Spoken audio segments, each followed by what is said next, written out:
Fact of the matter is, you stabbed Betsy. No, I did not. I wasn't even there. You were there. No, I found her like that when I came home. I did not do this.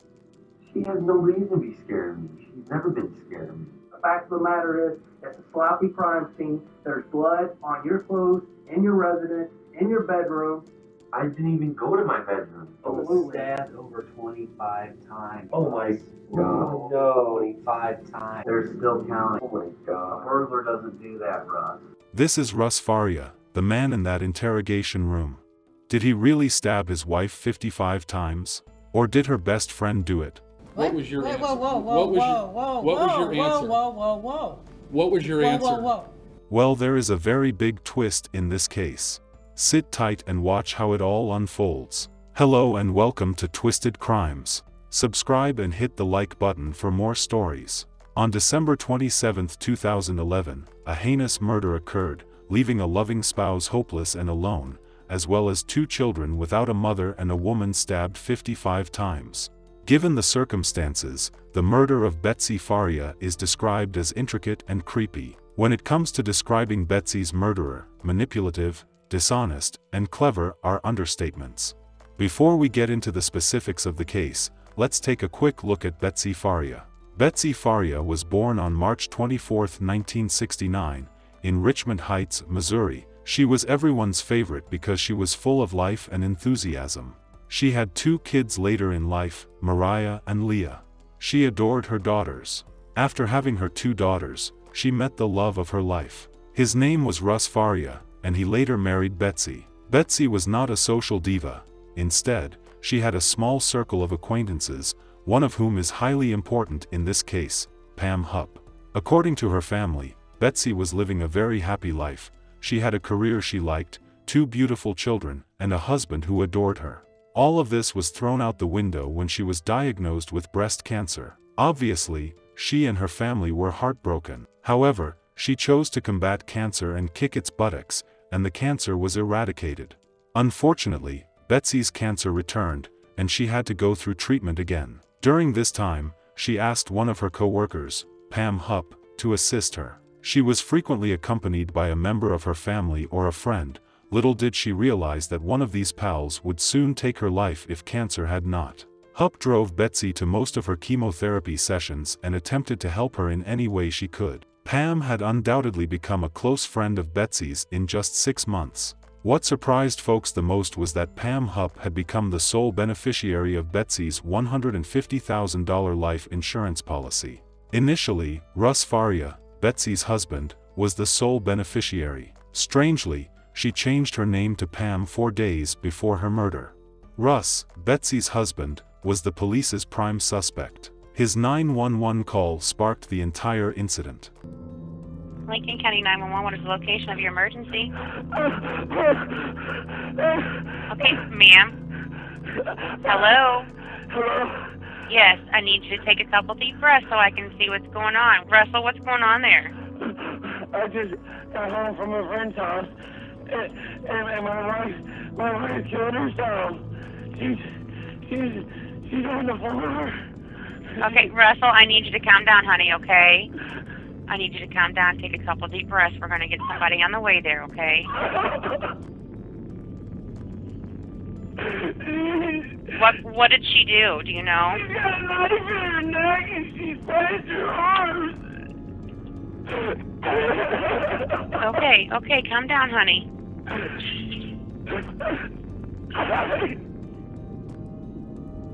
Officers also believed that his fluctuating emotions were nothing more than a dramatic show that he was attempting to put on. Then, in the course of the investigation, they discovered a pair of blood-stained men's slippers in the back of his wardrobe. All 3 of these indicators pointed to Russ as the murderer. The fact of the matter is, you stabbed Betsy. No, I did not. I wasn't even there. You were there. No, I found her like that when I came home. I did not do this. She has no reason to be scared of me. She's never been scared of me. The fact of the matter is, it's a sloppy crime scene. There's blood on your clothes, in your residence, in your bedroom. I didn't even go to my bedroom. I was stabbed over 25 times. Oh my God. No. 25 times. They're still counting. Oh my A God. burglar doesn't do that, Russ. A stranger doesn't do that. Somebody who loves that person does that. Somebody who goes in a blind rage does that. Someone else that has any kind of motive, monetary or crime of passion. I can't tell you what I don't know. I don't know. Russ told them how he went by his day the day his wife was killed, from the gas station, then to his friend's house to play games. He called his wife to check her status, who was at that time getting chemo. He also called his mother to tell her he won't be able to come through for dinner, but they did not seem to believe him. They asked him why he mentioned on the 911 call why he thought his wife killed herself even though she had been stabbed 55 times. He said she had threatened to end her life in the past due to the pain from her chemo. She had tried it in the past and left suicide notes in the past too. Pam Hupp was questioned the next day about dropping off Betsy and the changes made to Betsy's will. Betsy, she said, was afraid of her husband and didn't trust him, which is why she named her the sole beneficiary. He makes comments about how much money he'll have after she's gone, because he's got, this is what she said, I don't know for sure, I've never seen their financials, but he's got life insurance on her at work. And she goes, okay, well, I'll tell him, but I'm telling you right now, he's going to get very angry. She said he's tired of moving, he is staying in his house, and that's it. So she had already approached him with the idea? She was going to approach him.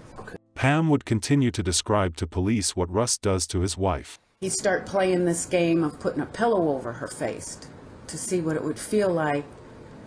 I don't know if she said, this is what it's going to feel like when you die or whatever, and then act like he was kidding. She was very upset. Yeah. Did she sound scared? Oh, yeah. Russ Faria was unfairly convicted in 2013 due to her lies, Russ' unusual attitude to the entire scenario, a failed polygraph test, and the evidence against Hupp being completely ignored. Also was this letter Pam had provided, which she claimed Betsy sent to her before she died. Russ Faria was charged with first-degree murder and armed criminal action on January 4, 2012. A pair of Russ House slippers found with blood on them at his residence was the prosecutor's strongest evidence. However, there was no blood on the soles or footprints everywhere. The trial began on November 18, 2013, and on November 21, Russ Faria was found guilty on both counts by a jury. He was sentenced to life in prison without the possibility of parole.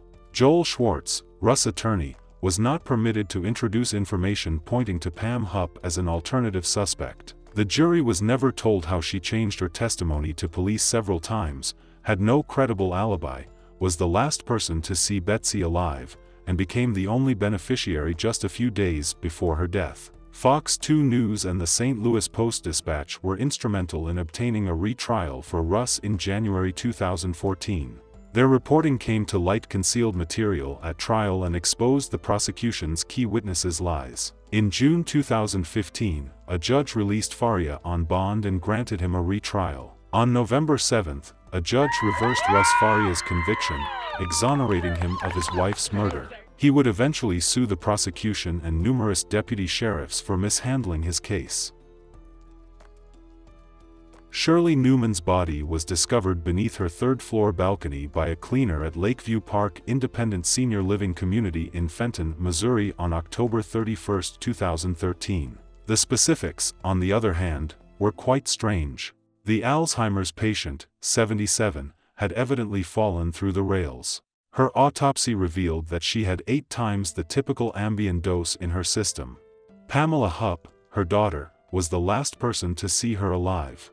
Hupp made a disturbing comment to police about Faria a few months before her mother's death, claiming that she didn't need to kill Betsy because she'd collect $500,000 if her mother died. I really hate to say it, wanted money. My mom's worth $500,000 that I get when she dies. My mom is dementia and doesn't half the time know who we are. Right. Has been living alone in a condo. And I know that sounds really morbid and stuff like that, but I am a life insurance person. But if I really wanted money, there was an easier way than trying to combat somebody that's physically stronger than me. I'm just saying. But after her mom died, she tried to convince the cops she didn't have the physical manpower to kill her. Did she really have dementia? I just found out last week she really didn't have dementia. Before she went into this home, we had to have her tested. So her doctor sent, my brother did, so I didn't know, to a neurologist to do the Alzheimer's dementia test. So you know what home to put her in. He did it, and the doctor said, yeah, she's got a little bit of problems, whatever. She's 77, whatever. Does she have dementia? No. Do we say that in our family? Heck yeah. Because to us, it was like, oh, there goes Grandma again. She's got Alzheimer's. We do all the jokes. And when people ask, yeah, to me, she had dementia. Right.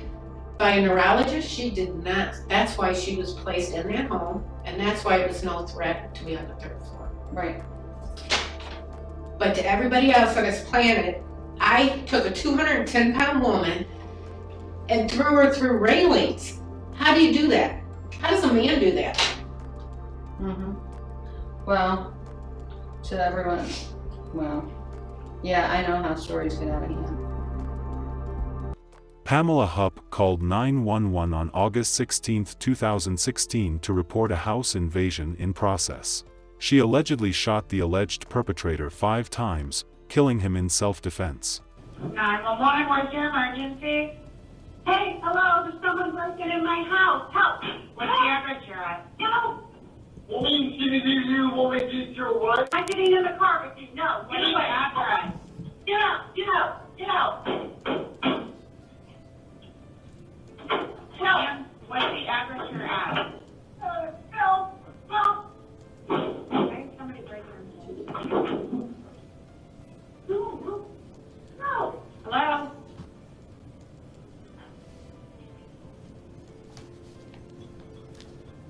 No! No! Ma'am, can you hear me? No! Officers arrived on the scene and discovered $900 in cash and a handwritten letter in the man's pocket. The note appeared to be from someone ordering a hit on Pam, instructing the man to grab Russ' money and then murder her. Came down really fast on the cross street and whipped around right in front of my driveway because I'm right at the end. Here's the cross street and here's my driveway. So they came out and did this right in front of my driveway, and I looked up because it was so fast and startling, and somebody jumped out, and I was like, wow, somebody, I don't know what I thought, somebody was hurt, I don't know what was going on. It was so fast. And then he ran up, I was halfway out the drive where I was parked, and he jumped in my car. He opened up the door and jumped in my car. Which door? The passenger. Front or back? Oh, front. Or passenger front? Go ahead. And he had a bunch of stuff in his hands. I don't know what he had, but he had a knife also, but he had something in his other arm. I don't know what he had. And he put a knife and kept going, just yelling random stuff like, you're going to take me to the bank and get Russ's money. Take me to the bank, you're going to take me to the bank. He put a knife up to my throat there and was yelling stuff. And he kept looking behind him like this. So I put it in gear, and I was thinking how I was going to get out of there when he was looking, and he kept yelling, coming back, and then he looked back again, and I hit his arm with the knife and then shot out of the car and ran inside. This suspected hitman was identified as Louis Gumpenberger, a 33-year-old innocent man who Hupp persuaded to her home. Investigators traced the knife and money back to Hupp, revealing her sophisticated plot to incriminate Russ Faria once more. Pam had no idea Louis had suffered from mental problems and nerve damage as a result of an automobile accident in 2005. Because of his condition, Louis was unlikely to ever try such a crime. At this time, I want to play the 911 call for you because I think the public should hear this. When I heard this 2 hours after it was made, or recorded, I should say, it just didn't sound right to me, and I thought we had something unusual on our hands. So, Linda, go ahead, please. 911, what's your emergency? Hey, hello, there's someone breaking in my house. Help! What's the address you're at? Help! Want me to get your what? No, I'm not getting in the car with you. No, What's the address? Get out! Get out! Get out! Help! What's the address you're at? Help! Help! Okay, somebody break her. No! No! Hello?